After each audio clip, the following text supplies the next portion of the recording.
Hello guys. Konting update lang. Medyo busy tayo nitong mga nakaraang araw, no? Meron tayong tinatapos na script, hinahabol natin dahil malapit na yung deadline niya. Meron tayong mga ginawa at tinapos na proposal.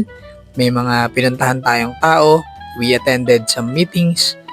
And, ayun nga, kung mapapansin nyo yung background natin, medyo iba. Nandito tayo ngayon sa terrace. Nag-setup kami ng kapihan. And yes, we're operating. Although yung ibang mga blend, yung ibang mga timpla, pinag-aaralan pa natin. At ginaguide tayo ni Kokoy, si Jericho Espiritu. So shoutout pala kay Kokoy. At maraming salamat sa pag-udyok sa amin na magbukas ng kapihan. Simpleng kapihan lang naman po to, no? Terrace lang siya. And then we set up table and yung tent namin na ginagamit namin dati sa night market. Yung mga gamit naman ako na yung mga gamit naman kami talaga kasi nagbe-beverage na rin kami before. Pero yung magkaroon ng menu na kape, iced coffee, yun yung first time namin gawin. So yun, medyo maraming pinagkakaabalahan pero kung naalala nyo, last time na gumawa tayo ng video at pinag-usapan natin yung tungkol doon sa travel guide booklet na gagawin natin para sa Hala-Hala. Bigyan ko lang kayo ng update, no? Meron nag-message sa atin na willing mag-volunteer para gumawa ng creative map. Sad to say, medyo busy rin yata siya. So, ngayon, June na po. Goal sana natin, May masimulan siya, no? Pero June na at wala pa rin po tayong usad. So, I decided, since illustrator naman po ako, at I decided na ako na lang yung gagawa ng creative map para dun sa travel guide booklet natin. I-document natin yung process niyan para rin makita nyo kung paano ko siya gagawin, kung paano natin siya ginagawa, ano yung materials natin from zero, no, mula sa zero onwards. No, and aside from that, marami pa tayong mga kailangan gawin. Marami pa tayong pinupush para sa tourism ng Hala-Hala.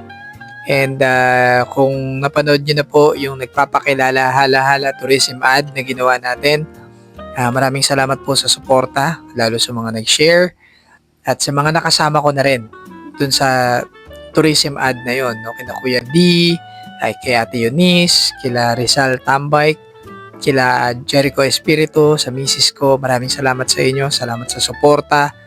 At salamat sa paniniwala dito sa ginagawa natin para sa turismo ng Hala-Hala. No? And maraming salamat sa mga tao pa na handang sumuporta, sa mga tao na nag-express ng kanilang suporta sa atin at willingness na tumulong kapag kinakailangan. And kung nabasa nyo yung post ko kahapon tungkol dun sa next step na gagawin natin, at malaki yung kinalaman ng Grandview Cafe ni Jericho Espiritu dito sa gagawin nating next. Abangan nyo na lang po kung ano yun. I-announce na lang din po namin yun sa inyo. So, sa ngayon yun lang. By the way, yung mga merch po natin, no, yung Yellow Hats Adventure Box, available po siya sa Dairy Box sa Barangay Bayugo, Hala-Hala, Rizal. Yung kape ni Ginoong Pepe, available din po doon. And aside from that, yung upcoming na mga bayani coloring book, lapit na po yan.